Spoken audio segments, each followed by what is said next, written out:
ABL 바이오의 2025년 사업 보고서 오늘 제대로 한번 파헤쳐 보겠습니다. 매출은 정말 폭발적으로 늘었는데 왜 아직도 적자일까요? 그 숫자 뒤에 숨어 있는 진짜 성장 스토리가 뭔지 지금부터 같이 알아보시죠. 자, 한번 보세요. ABL 바이오의 2025년 실적, 이게 진짜 재밌는 포인트인데요. 매출이 무려 137%나 뛰었어요. 그런데 여전히 적자란 말이죠. 도대체 왜 이런 걸까요? 지금부터 그 수수께끼를 하나씩 풀어보겠습니다. 네, 우선 2025년 실적을 나타내는 핵심 숫자들부터 딱 짚고 넘어가 볼게요. 이걸 보면 회사가 작년에 어떤 한 해를 보냈는지 그 큰 그림이 바로 보일 겁니다. 이 그래프를 보시면 2024년에 살짝 주춤했던 매출이 2025년에 어떻게 됐나요? 무려 793억 원으로 거의 2배 이상 그냥 폭발해버렸습니다. 이 어마어마한 성장을 이끈 동력, 그건 딱 하나였어요. 바로 기술 이전 계약입니다. 그런데 여기서 아까 말씀드렸던 그 이상한 점이 나오죠. 매출은 이렇게나 뛰었는데 보세요. 영업이익이랑 당기순이익은 여전히 마이너스, 즉 적자 상태입니다. 물론 2024년보다는 손실폭이 꽤 줄긴 했어요. 자, 바로 이겁니다. 핵심은요, 이 손실이 장사가 안 돼서 생긴 게 아니라는 거예요. 오히려 미래 성장을 위해서, 그러니까 연구개발, R&D에 돈을 훨씬 더 많이 쏟아부었기 때문에 생긴, 말하자면 계획된 적자라고 볼 수 있는 거죠. 그럼 이제 재무상태표를 들여다보면서 그 숨은 이야기를 좀 더 깊게 파고들어 볼까요? 특히 투자자시라면 이 회사의 부채가 어떻게 구성되어 있는지 꼭 보셔야 합니다. 언뜻 보면 2025년 말에 부채 비율이 확 올라간 것처럼 보이거든요. 이거 뭔가 문제 있는 거 아니야? 위험 신호인가? 싶으실 수 있어요. 과연 그럴까요? 이 질문에 답하려면 선수 수익이라는 개념을 꼭 알아야 해요.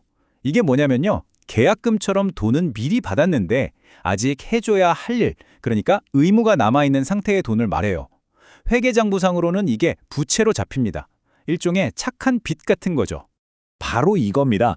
일라일리와 맺었던 그 대규모 계약금이 딱 이 케이스예요.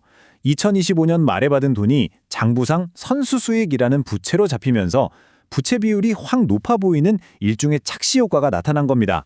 근데 여기서 진짜 중요한 건 뭐냐면 이게 회계상으로는 부채일지 몰라도 회사 입장에서는 당장 연구개발에 쏟아부을 수 있는 아주 강력한 현금, 즉 영업활동 현금 흐름이 들어왔다는 사실이에요.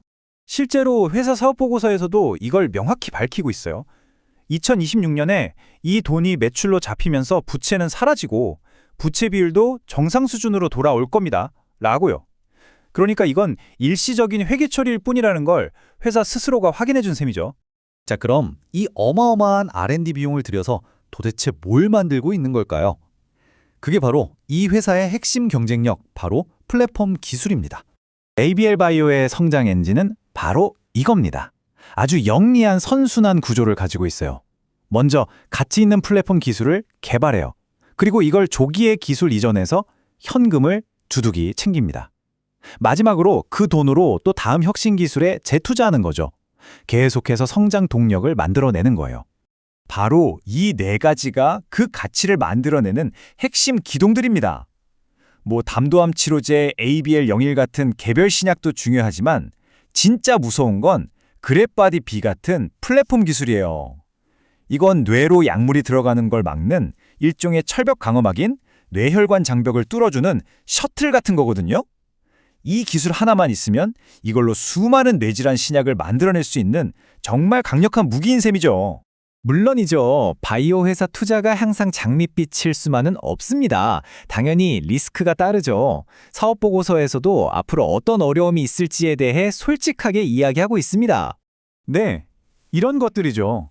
연구개발이라는 게 원래 성공을 100% 장담할 수 없는 거고요. 시장 상황도 계속 변하죠. 근데 특히 ABL 바이오 같이 기술 이전 모델을 가진 회사라면 투자자로서 꼭 짚어봐야 할 리스크가 있어요. 바로 파트너사인 글로벌 빅파마들의 전략이 바뀌면 우리 실적에 아주 큰 영향을 줄 수 있다는 점입니다. 자, 그렇다면 회사는 이런 리스크들을 어떻게 헤쳐나가고 또 어떤 미래 성장 전략을 가지고 있을까요? 결국 이 회사의 투자 포인트를 한 문장으로 줄이면 딱 이겁니다. 과연 이 회사가 성공적인 기술 이전으로 확보한 이 막대한 현금을 가지고 바이오 R&D라는 높은 불확실성을 이겨내고 다음 대박을 터뜨릴 수 있을 것인가? 바로 이 질문에 대한 답을 찾는 과정인 거죠.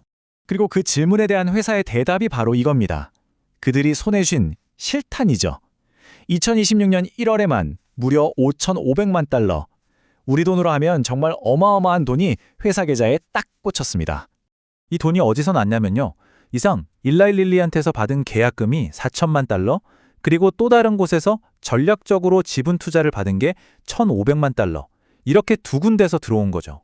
회사 스스로도 이 돈이 우리 회사의 재무 안정성을 높이고 연구개발에 아주 큰 힘이 될 것이라고 말하고 있어요. 이 돈으로 미래 성장에 더 속도를 내겠다는 자신감의 표현이죠. 자, 그래서 결국 마지막 질문은 이것이 될 겁니다. 우리 모두가 투자자로서 던져봐야 할 질문이죠. 이미 검증된 강력한 기술력에 이제 두둑한 자금까지 확보했습니다. 과연 ABL 바이오는 이 엄청난 잠재력을 꾸준히 돈을 버는 지속 가능한 수익성으로 증명해낼 수 있을까요?